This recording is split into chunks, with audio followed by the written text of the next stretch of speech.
Every honeybee fills with jealousy when they see you out with me. You're much sweeter. Our next speaker is Vicky Smith. She is a celebrated children's book review editor for Kirkus Review. You may have heard her on Maine Calling, speaking about the importance of racial diversity in children's literature.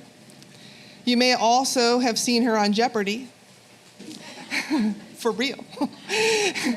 She's one of the most interesting people I've ever met, certainly one of the brightest. She's a beekeeper in South Portland, and she also has a story to tell. So let's bring out Vicky Smith.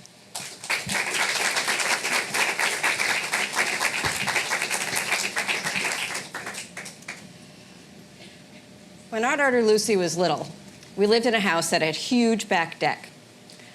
And the spring and summer that she was 4, she'd ride her tricycle on it. She'd go around and around and around like a little Janet Guthrie on the NASCAR track. About that same time, we noticed bumblebees flying in and out through a gap at the top of the steps. It was a peaceful coexistence until Father's Day morning, when we heard terrified shrieks coming from the deck.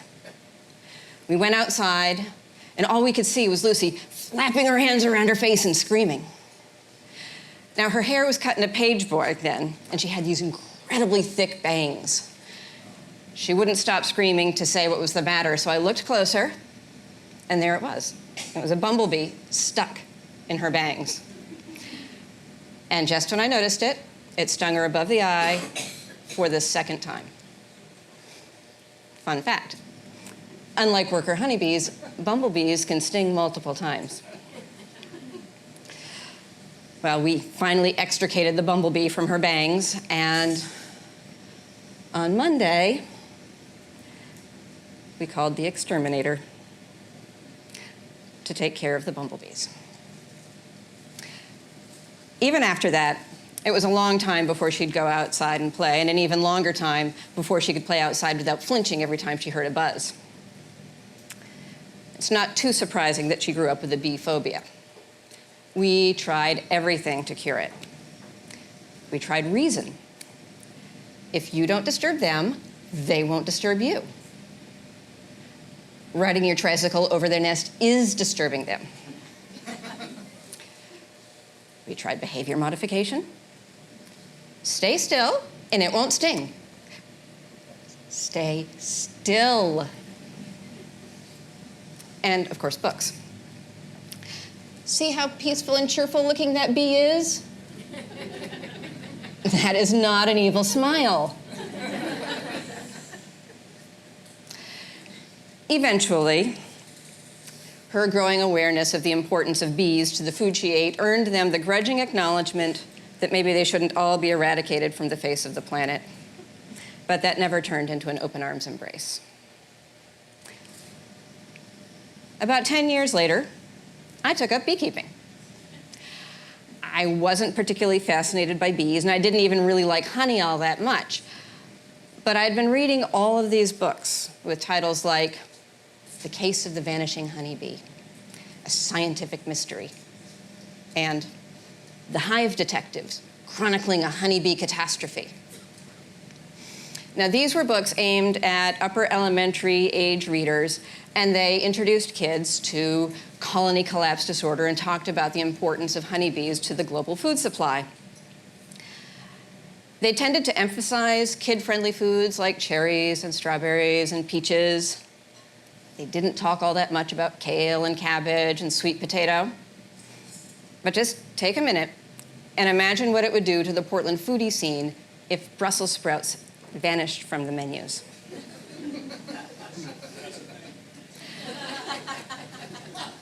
I liked eating, I reasoned, and we'd recently moved to a house that had absolutely no abutting neighbors, so I thought, I can do my part. I will get a beehive. To say that Lucy was not excited about this would be an understatement. Her feelings about the introduction of tens of thousands of bees to the family could probably best be described as simmering resentment. Even dangling the addition of beekeeper to her college applications didn't do anything to win her over to her mother's new hobby. But I can claim at least partial credit in having raised a fairly well-educated bee phobe who can walk past 4 active hives on a sunny summer's day without much more than a grumble about your stupid bees. I'll take it. The important thing to remember about kids and bees is that bee stings hurt. And experiences that hurt tend to linger in the memory. One of my own earliest memories is of standing in front of my grandmother's garden and being stung. I don't remember how much it hurt, but boy, I remember that it did hurt. And kids, human beings in general, but kids in particular, tend to lose a sense of perspective when it comes to experiences that hurt. You can try emphasizing that the pain will pass, explaining that the bee didn't mean it, that the bee was just trying to defend itself, that if it in fact was a worker honeybee, it's worse off than you are because it's dead.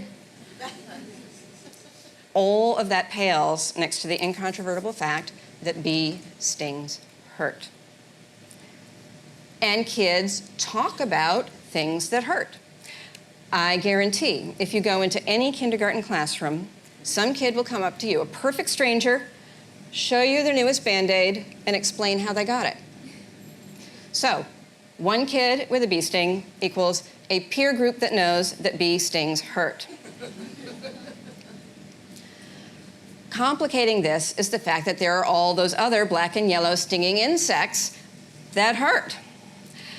The kid who's been stung is probably not going to take the time to examine whether it was in fact a bee or a hornet or a wasp. All of the crimes of this entire class of insects become subsumed under the single-syllable catch-all bee to make them the most evil creatures on the planet. It's also important to acknowledge the very real danger that's posed by bee sting allergies. The thought that a sting can not only hurt but be lethal is a really sobering thought. So if there's a kid with a bee sting allergy in a peer group, that elevates a fairly typical fear of bees into a frantic one. And as we all know, fear can turn into more negative emotions. Tiffany, age 9, shared hers on the internet in the form of a poem. Why I hate bees. Bees bug me. They annoy me. Bees have power over all the animals. Bees can hurt any animal.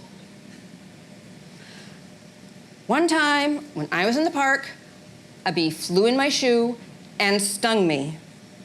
It ruined my favorite shoe.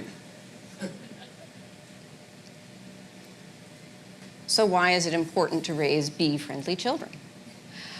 Because bee-phobic kids grow into bee-ignorant adults, people who will spread misinformation, or worse, reach for a can of Raid, or call the exterminator when there's an unwanted colony of bees on their property. So how do we raise bee-friendly children? If your child is stung, validate that bee stings hurt, but emphasize that it will pass. Model good bee behavior yourself. Don't flap, scream, shriek, run away, or otherwise overreact if a bee lands on you. As Talasa pointed out, a bee that's out looking for honey is busy. It's not going to find you a source of nectar. It will leave you alone. Even if it lands on your shirt, it will fly away. Don't get all gloomy with your kids about colony collapse and varroa mite and habitat loss and extinction. These things are really important to the bees' stories and to ours. But studies show that really young kids, when they're introduced to depressing environmental information, that doesn't galvanize them into activity. They can't go out and get a beehive. All they see is that there's this huge problem that adults can't solve, so how can they?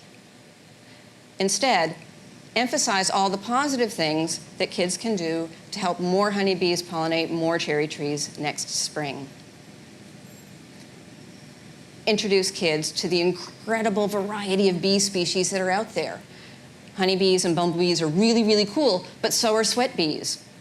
Lots of kids just love mastering facts. So a chart of bee species could be just a ticket to turn a bee aversion into a bee enthusiasm. And as part of that, get them up close to bees. If you just walk up to a field of goldenrod on a sunny day or a flowering shrub and stand there for a minute, you and your kid will see all of the pollinators at work. You'll see bumblebees and honeybees, and you'll see wasps and hornets because they're pollinators too. And you'll see all the little native bees that you may not have thought about. They're all busy at work. They won't bother you. And it is one of the most incredible experiences that you can give a kid. There are so many ways that we can engage kids with bees, that we can raise entire generations of bee-friendly kids. They will grow into beekeepers. Some of them will grow into scientists who can solve colony collapse. Some of them will just grow into adults who can really appreciate the contributions of pollinators to the foods on their plate. And we can hope that none of them will call the exterminator. Thank you.